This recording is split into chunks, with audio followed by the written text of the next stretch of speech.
Hello, and welcome to the Studio 25 Podcast Network with Creative Outpost. This is Steve Cully's Festivus of Sports. Yes, it's a Festivus for the rest of us. And with me, as always, my fearless counterpart, UConn legendary quarterback, Shane Stafford. Shane, great to see And you. it's great to see you again. How was your 4th of July? 4th of July sucked. I was working, and right now I'm in the I asked that. I'm in the grocery business right now, and That's it right. was awful. I'm sorry I asked. That's right. Yeah, so you did not have a you did not have you a can never be fruitful right 4th of on the July. 4th of July when you're serving people. That's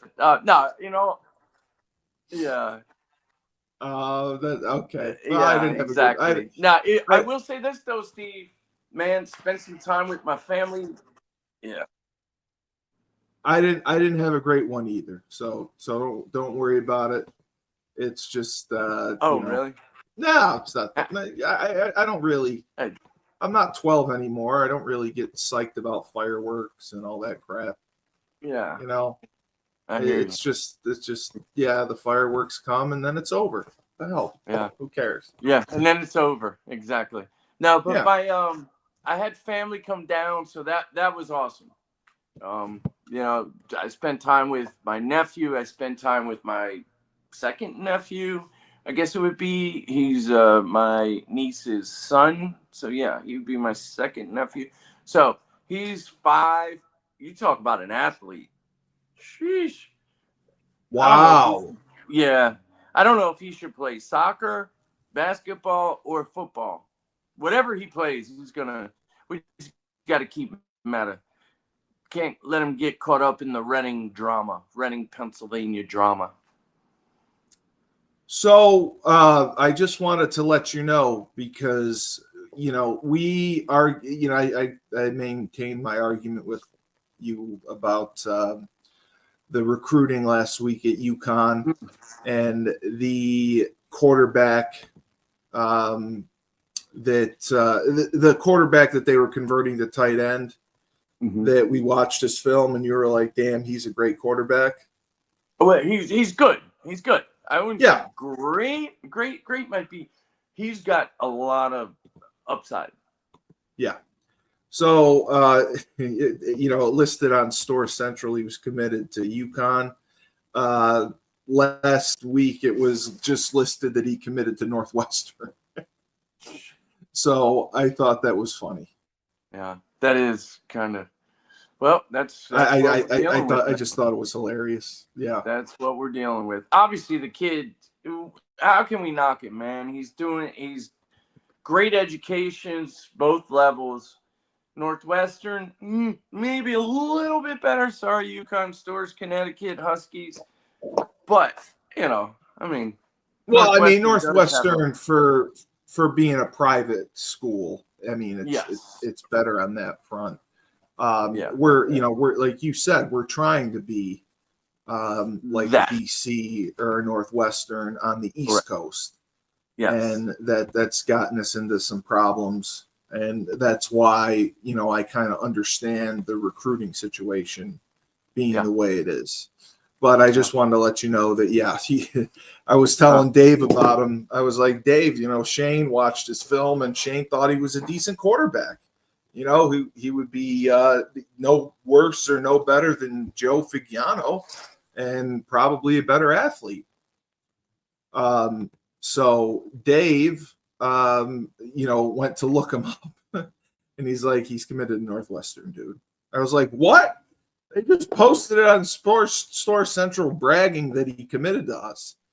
So, I guess we did. I guess we did not get him. So that is disappointing. That is disappointing to see. It would have been nice to get a kid of that caliber. But they were going to convert him most likely to tight end. And I agree with you. He would have been a great quarterback. So a lot's been going on, and I wanted to ask you because this has happened several times. They initially had caught the ring, but it's happened again, and it actually affected Joe Burrow, the quarterback for the Bengals, purchasing a house. He was going to purchase a house in Baltimore, and Dave's first reaction was like, "Why the fuck? Who the hell wants to move to Baltimore?" But he didn't, because he's scared of he's afraid of the burglaries. He doesn't feel safe. There's been so many thefts on athletes' homes and properties, where they leave, money, jewelry, whatever. It's been for the last several years that's happened. My first question is, and I talked to one of the other co-hosts, who like leaves cash around anymore? Like, do people carry like hundreds of thousands of dollars of cash? Do they keep that in their house? Do they keep that in their mattress? Have they not heard of a bank? And the string of athletes getting robbed, it's just a coordinated operation, because they know where you're going to be and what's going to happen. So I was just curious your thoughts on that. The people attacking athletes, getting their jewelry, getting their cash. Athletes are ramping up their security systems. They know where they're going to be when they're on the road. But do you think there's somewhat irresponsibility on the athlete side for leaving that much in their house?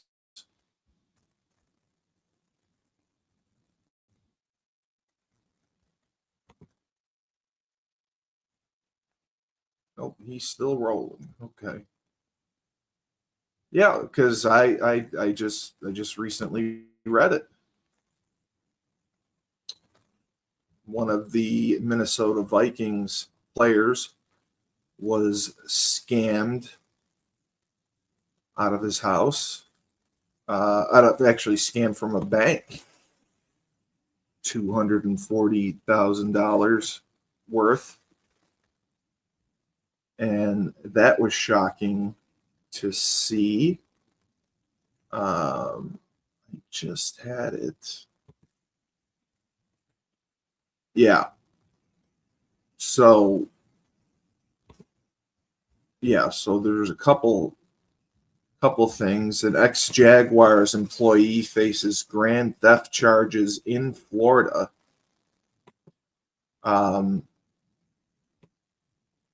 Florida authorities brought grand theft charges this week against the former Jaguars employee who stole more than $22 million from the team while he was working for them. $22 million while he was working for the team employees.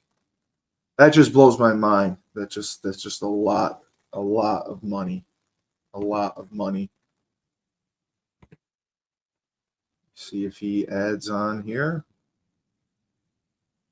So, yeah.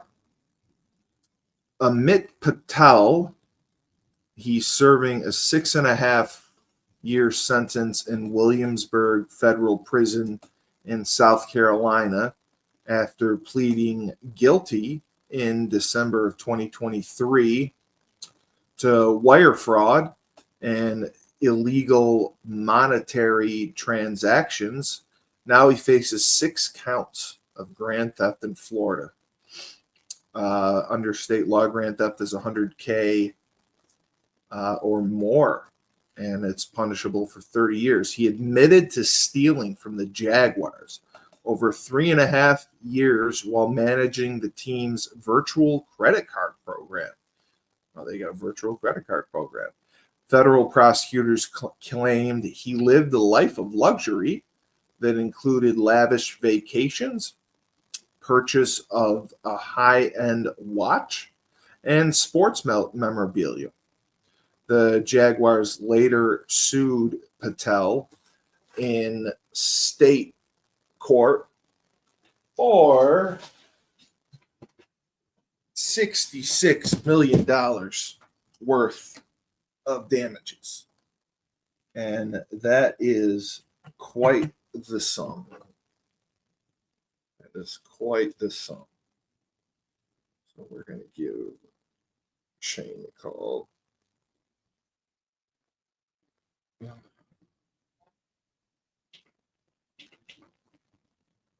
Okay.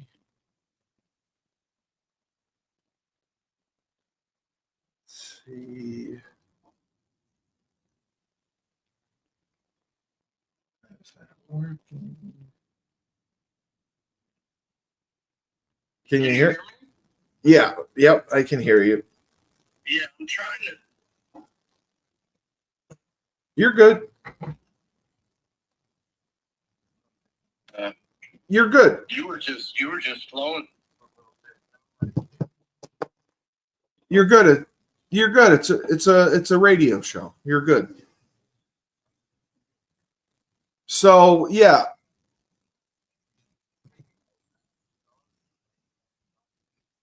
No, I know.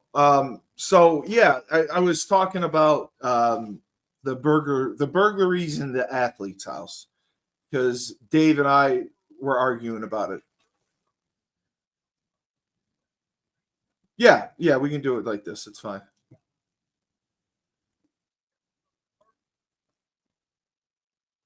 Which prevented Joe Burrow from moving to Baltimore. And Dave's first response was, "Who the hell would want to live in Baltimore?" Yeah, that's what he said. He's like, "Who the hell wants to live in Baltimore?"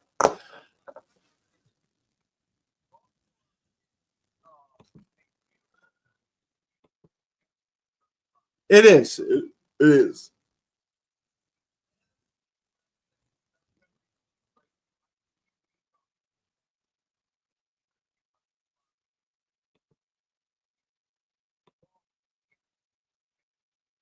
Yes.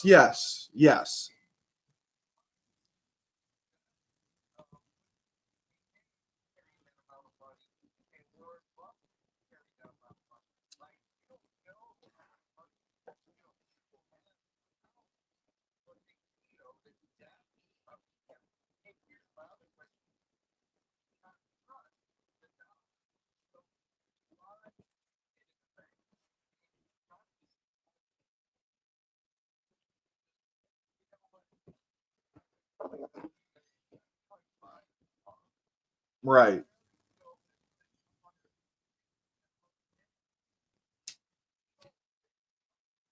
Mm-hmm.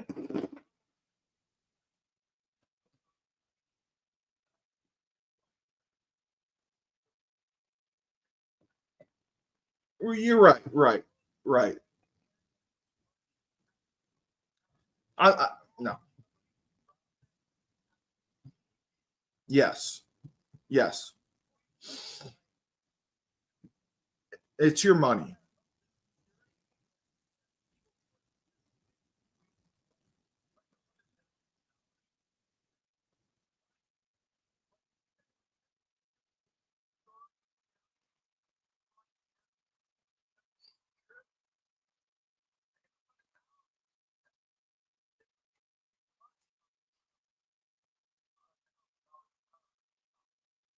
No, exactly.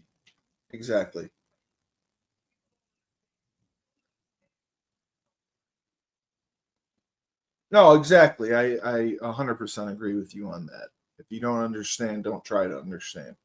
Um,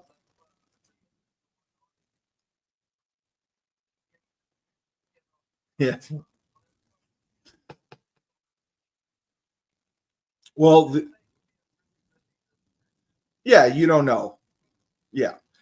This is the other thing that I found that was crazy.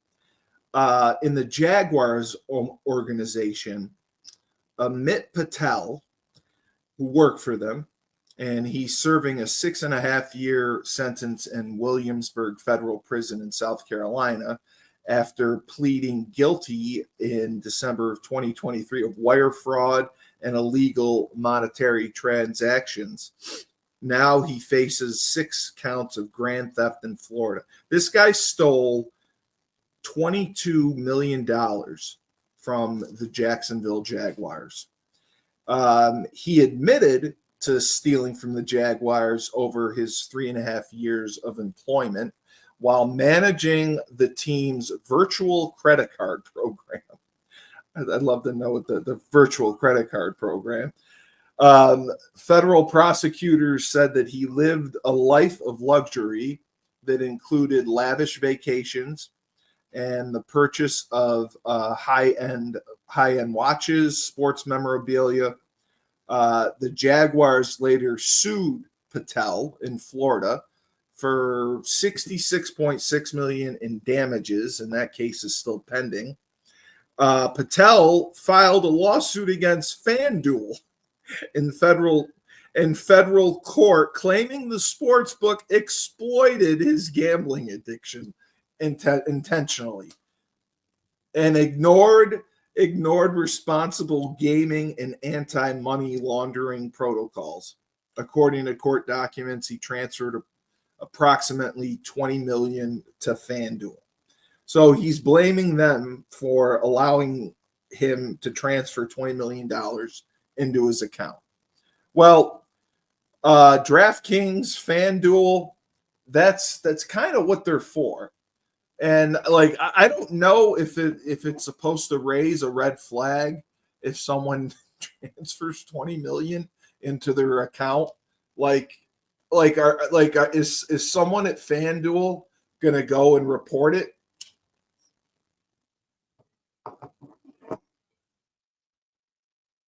Like, look into this guy. Yeah.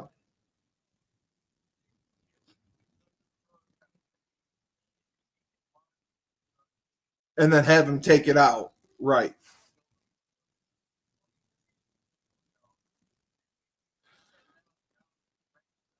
Exactly.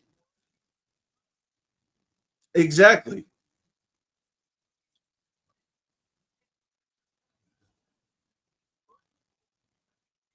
The Jaguars had a virtual credit card program.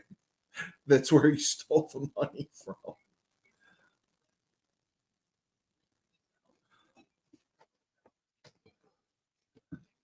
Well, I know. I was just I was just thinking that.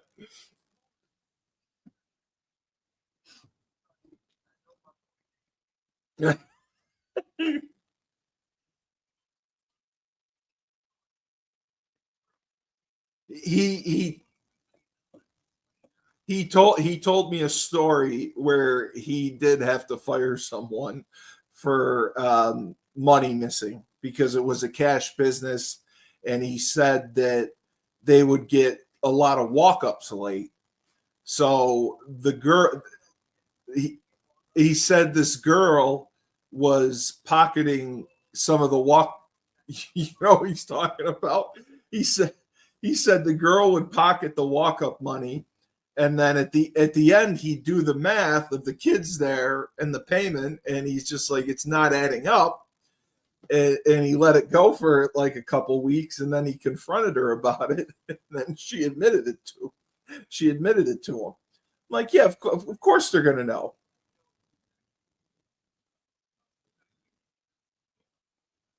No, I know, but I just think it's hilarious. Like, you're trying to get away with that, and you think they're gonna know.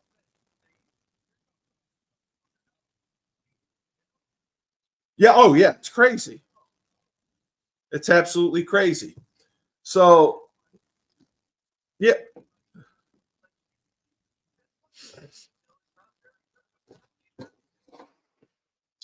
Well, yeah, and my favorite wrestling company, AEW, is owned by Tony Khan's son, or Shadid Khan's son, Tony. So I hope his accounting is going appropriately, because I don't want them to fold anytime soon. So hopefully nobody's stealing money from them. So, and then I saw this other fraud case. Dallas Turner was scammed out of $240,000 in a bank fraud. So Dallas Turner is a Vikings outside linebacker, and they investigated several suspects, and they were identified, and they finally filed criminal charges. Approximately 2,500 of the stolen funds have been returned. So he's off to a good start. Yeah, 2,500 out of 240K. So somebody impersonating a banker at JP Morgan called Turner and claimed someone the reason I bring this up is the craziest thing I've read. So somebody impersonated a banker, called Turner, and claimed that someone was trying to impersonate Turner.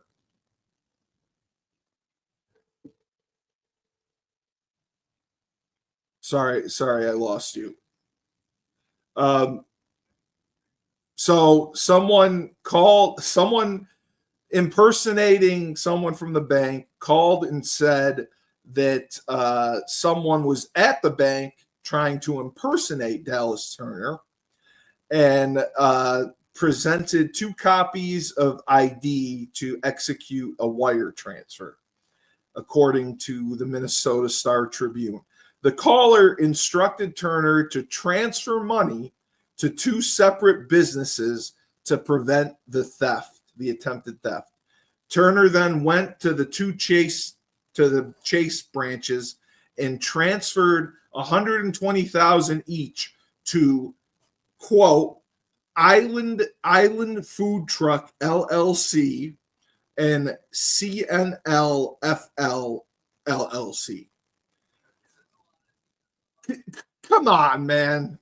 I mean, someone tells you, all right, yeah, someone's impersonating you. So to prevent the fraud, I need you to go and transfer money to these 2 businesses.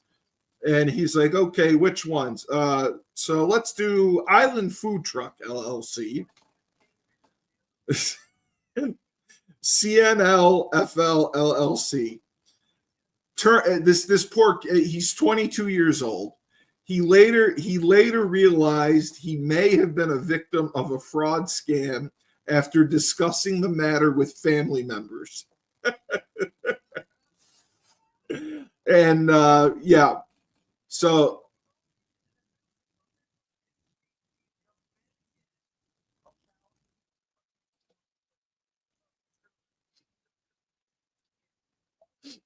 well,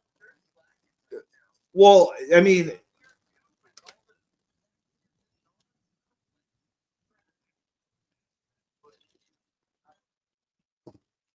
but okay, if some like it's amazing that this person would know that this kid had his money at JP Morgan, but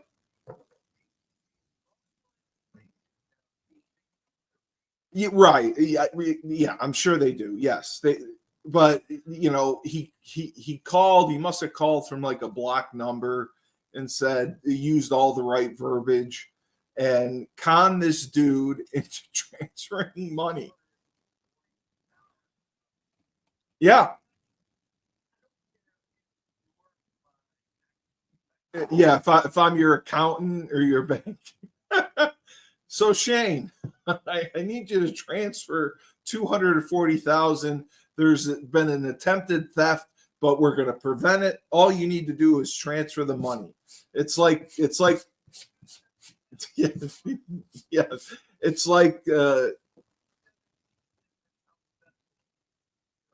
yes, it's like those emails that started in like the mid 2000s where this person was held hostage in Africa and you needed to transfer money to get them out. They were kidnapped.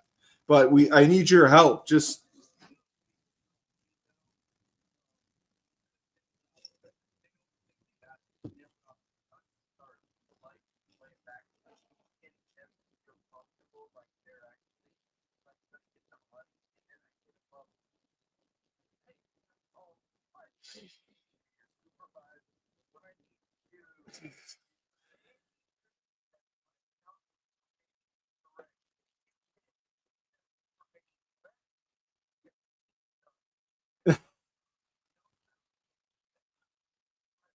oh, that's too bad. Okay, well, thank you. I just thought that was crazy. And then there was another article that the NFL tried to keep secret. The NFLPA hired basically a new executive director, a guy who's in charge of the league, I guess.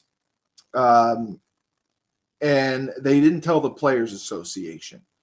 So this guy,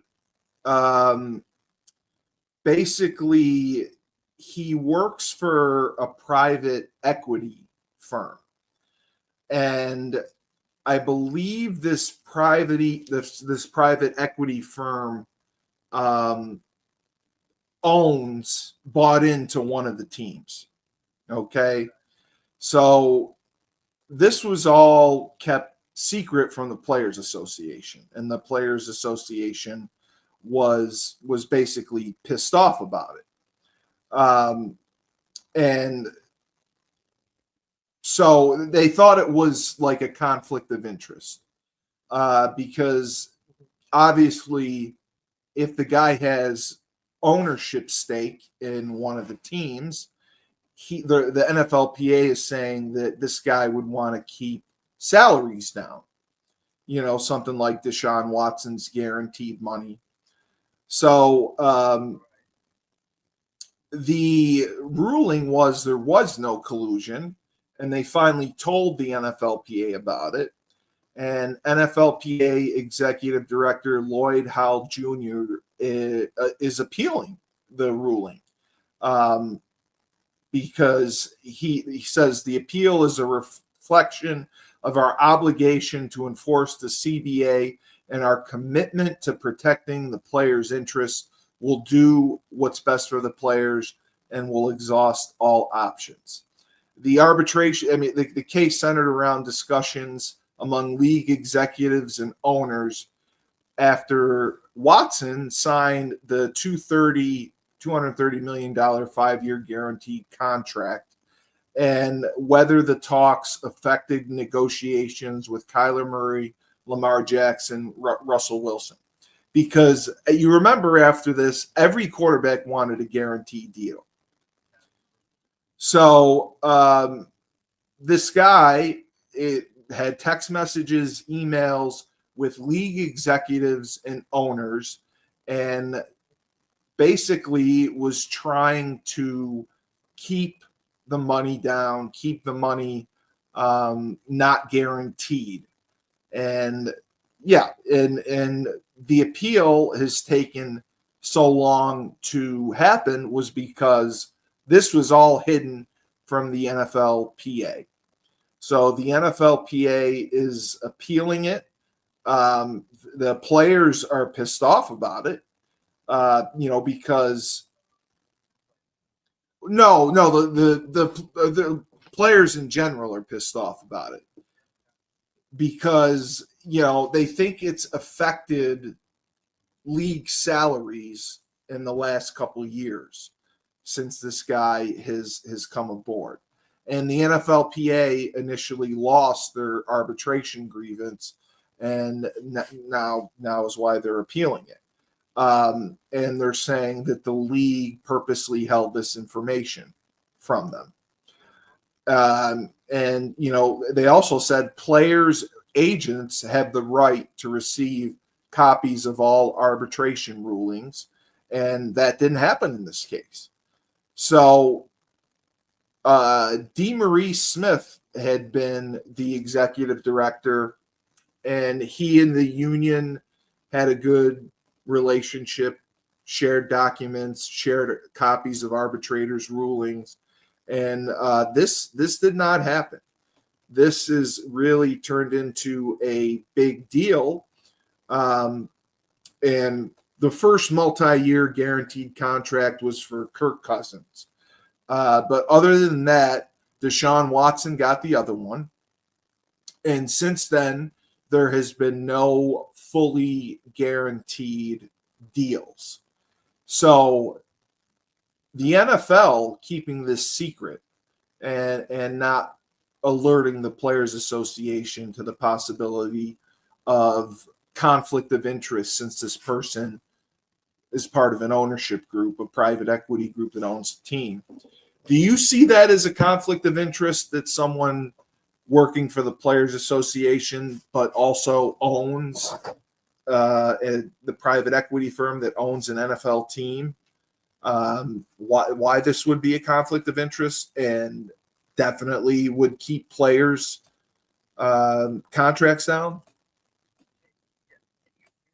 Yeah.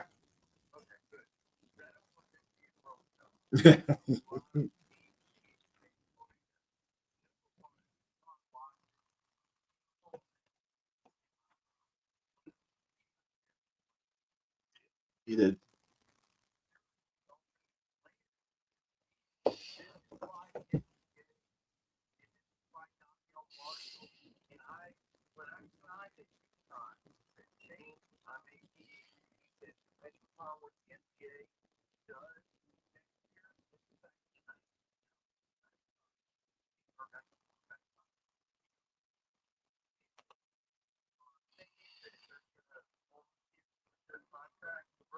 Right.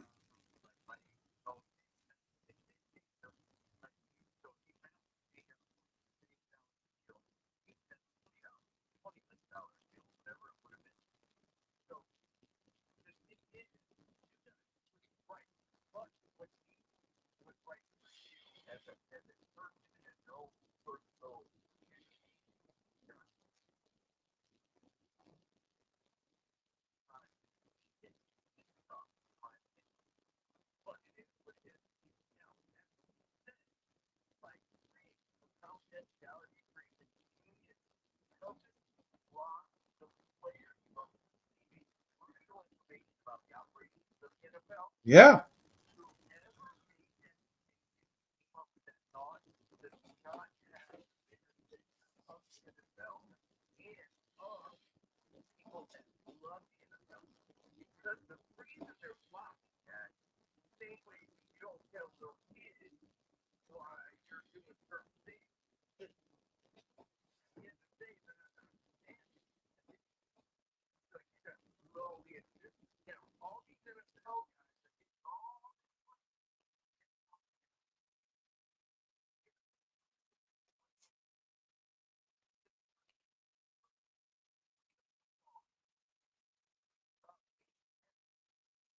Oh, I know. And we blew it.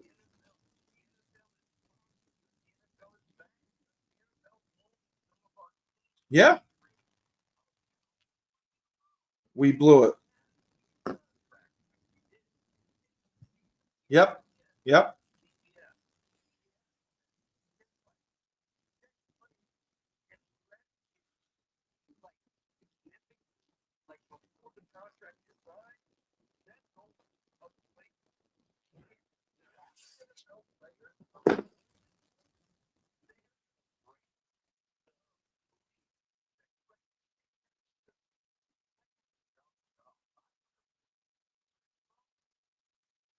Yeah.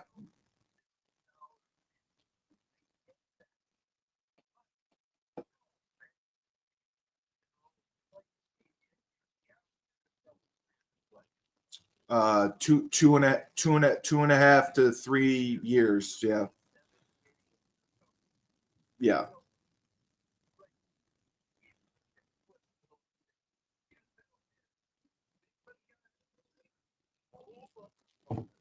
Well, and they don't have guaranteed contracts. That's the other thing. Nothing is guaranteed. I mean, a portion of it is, but not all of it.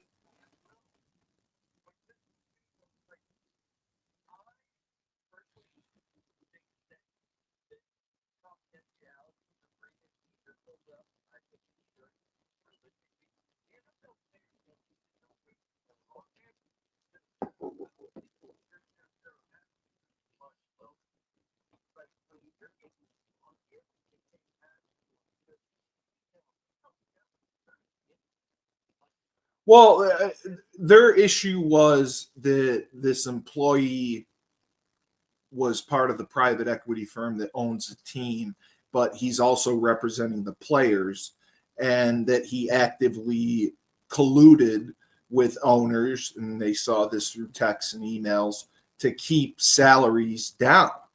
When you're working for the Players Association, you're supposed to maximize their money, but this guy was trying to keep it down because all the owners were pissed off in lieu of the Deshaun Watson contract.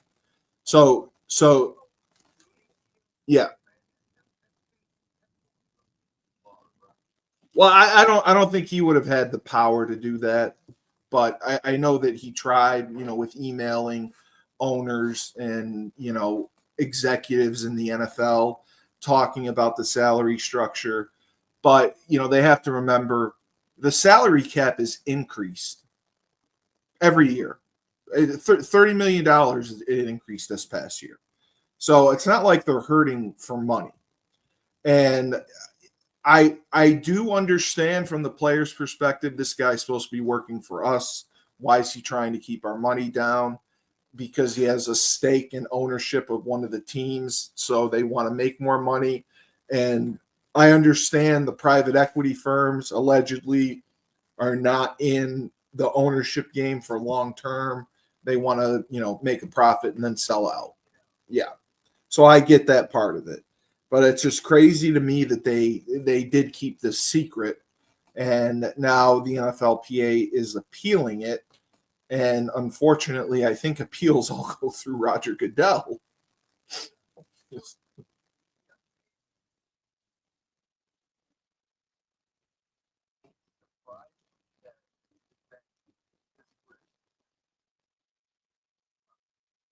Yes, right.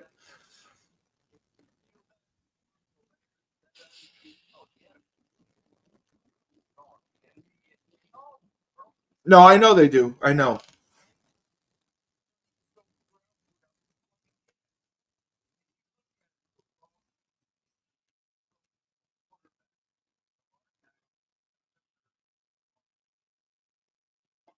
Right.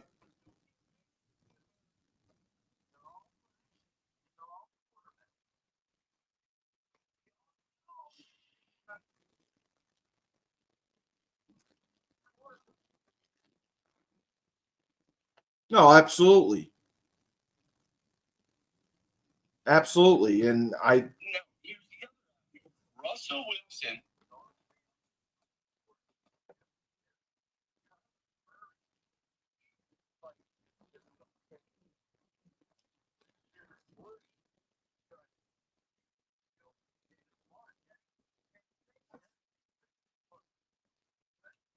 yes. Yeah. And he doesn't have an agent either.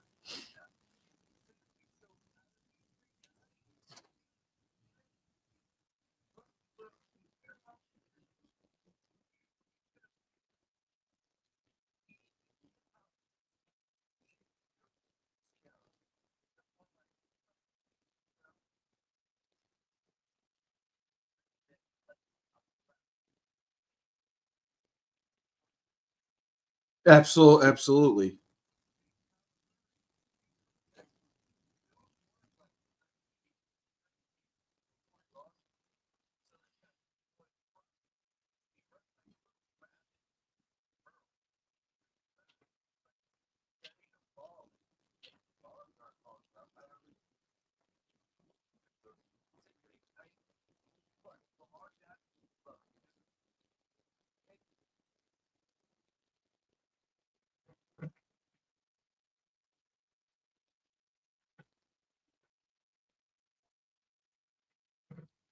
No, I agree with you.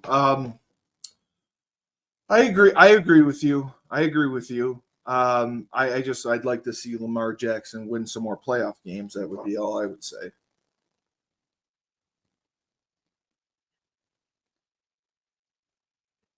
Yeah, I can hear you. That's all I said. I would like to see Lamar Jackson win more playoff games. Yeah, I can hear you. I hear you just fine. Yeah.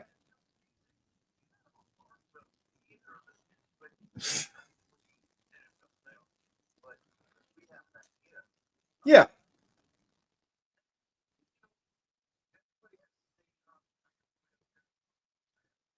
Yeah, Josh Allen, absolutely. He can't win the no.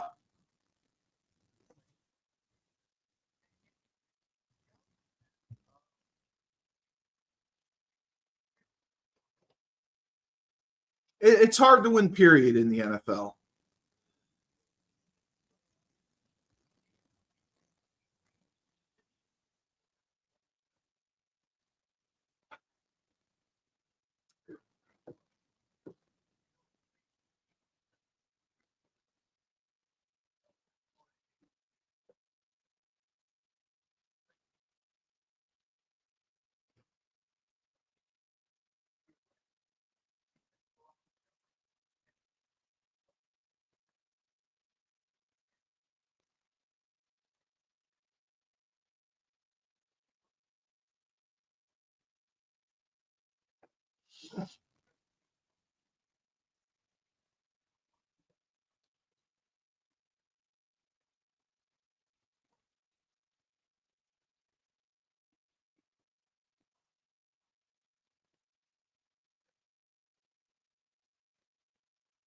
Oh yeah, they were good. San Jose. Yeah.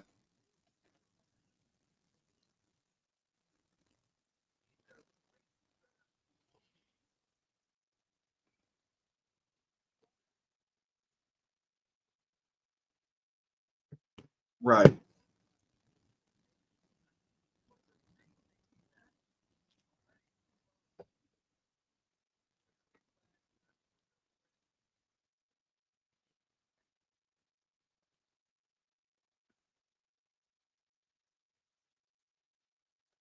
Right.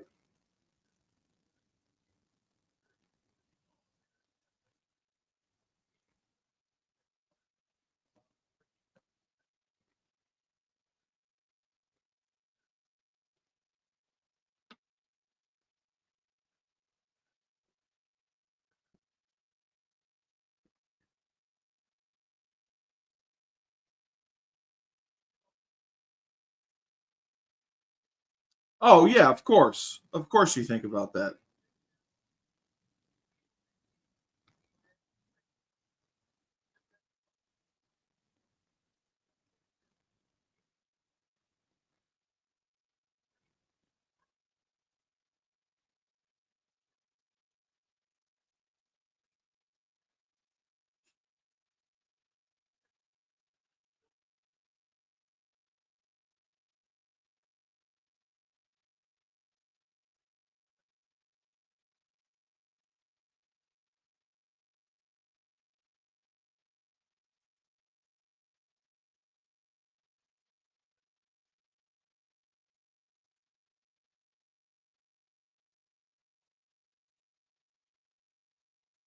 I remember.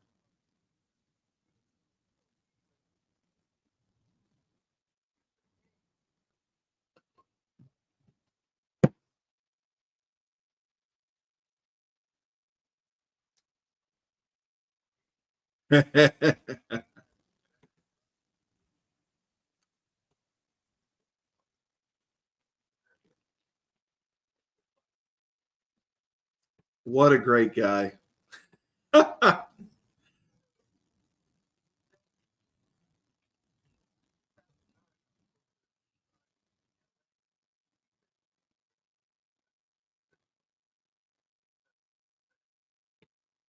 That doesn't surprise me. And again,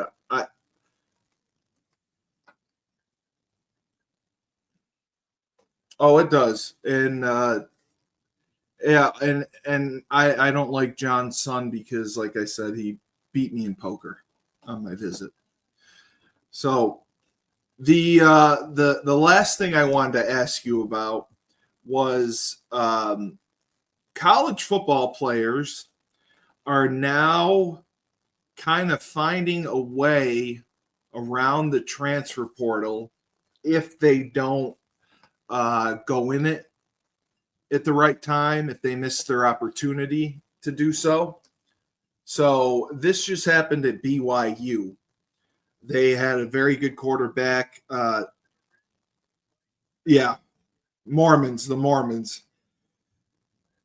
Jake Retzlaff, he, I can't believe I'm going to say this out loud.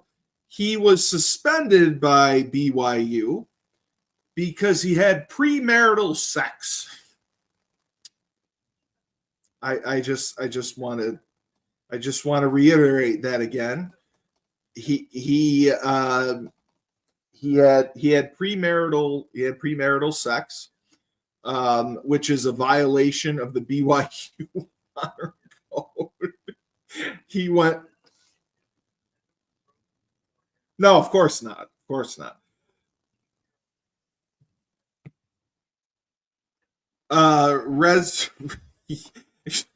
Retzlaff went 11-2 as the BYU starting quarterback.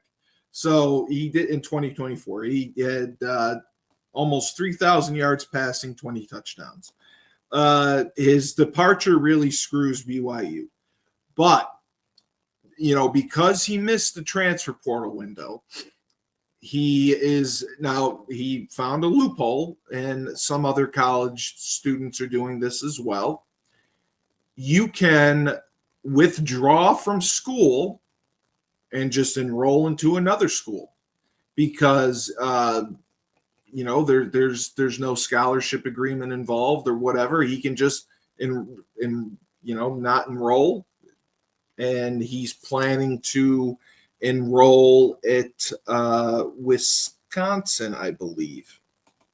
So this.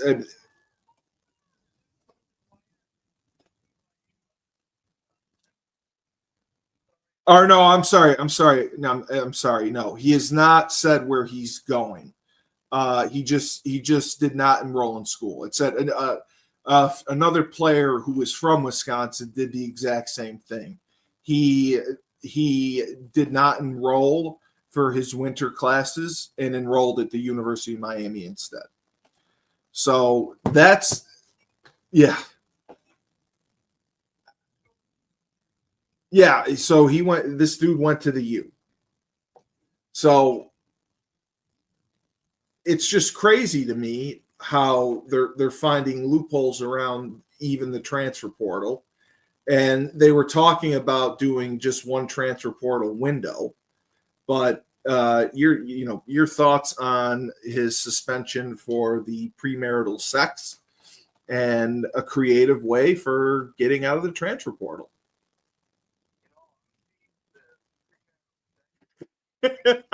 I can't stop laughing when I hear that. Yeah. Yes. It does. You do.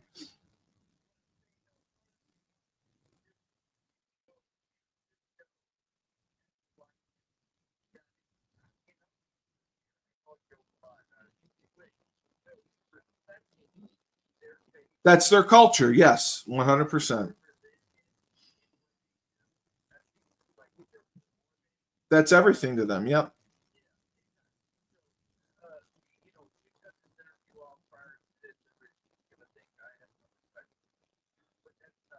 No, it's their culture. It's their rules.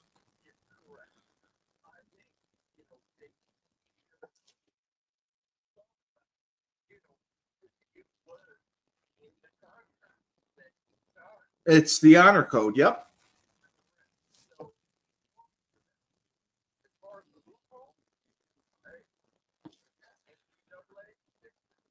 Well, I agree. Like it's better.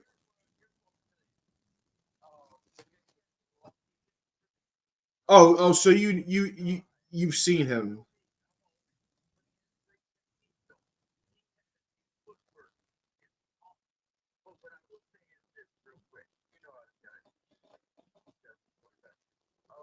So you've seen him play. You know who I'm talking about.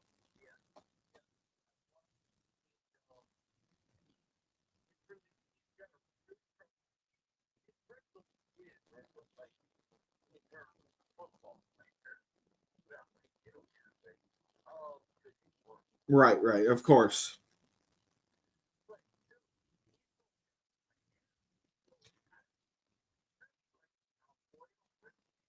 No. I'm sorry. He's not. He's not going to Miami. I meant the only other time this loophole was used was a Wisconsin kid who did not enroll and he went to Miami. Jake Jake has not yet. He just did not enroll for fall class. He has not yet found a home about where he's going to go, which he'll have to do in the next couple of weeks. Yeah, because he missed, he missed the transfer portal. So this was his only option to go to another school. Otherwise, he was going to be suspended from the team for the year. And he's a senior.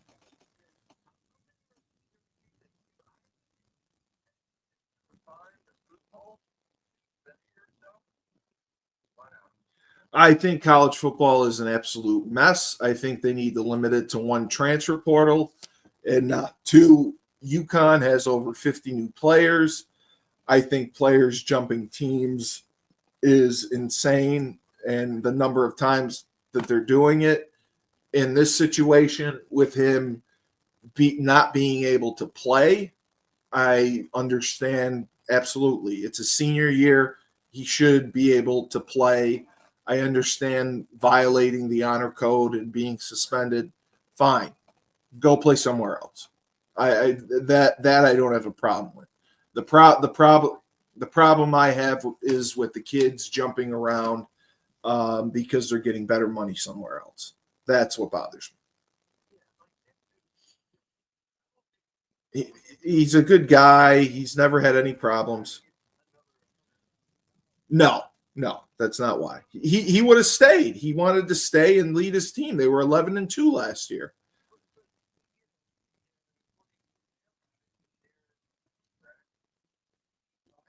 Well, that's one of the major things there.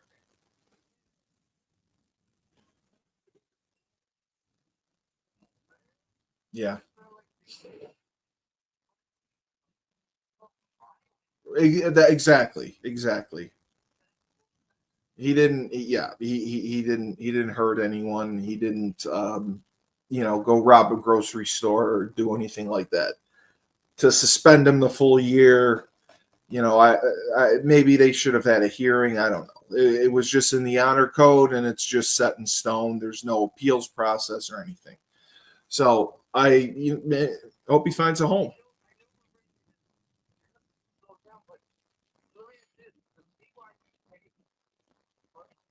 Yes. Yeah, they pay. They're in the Big 12. They pay.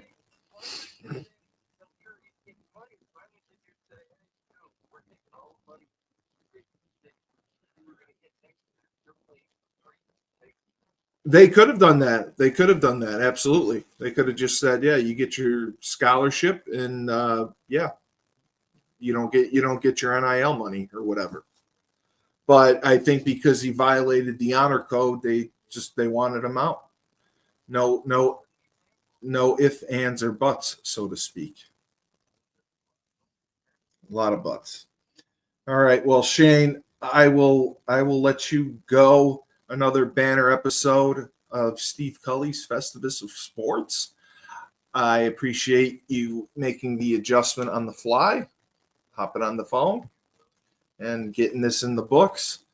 I hope you have a wonderful weekend, and we'll talk about the next time we'll record. So for Creative Outpost, the Studio 25 Podcast Network, executive producer David Warner, quarterback Shane Stafford, UConn legend, I'm Steve Cully, the best podcast host in the universe. Remember, when life gives you lemons, don't make lemonade. Take 2 oranges, shove them right up life's ass.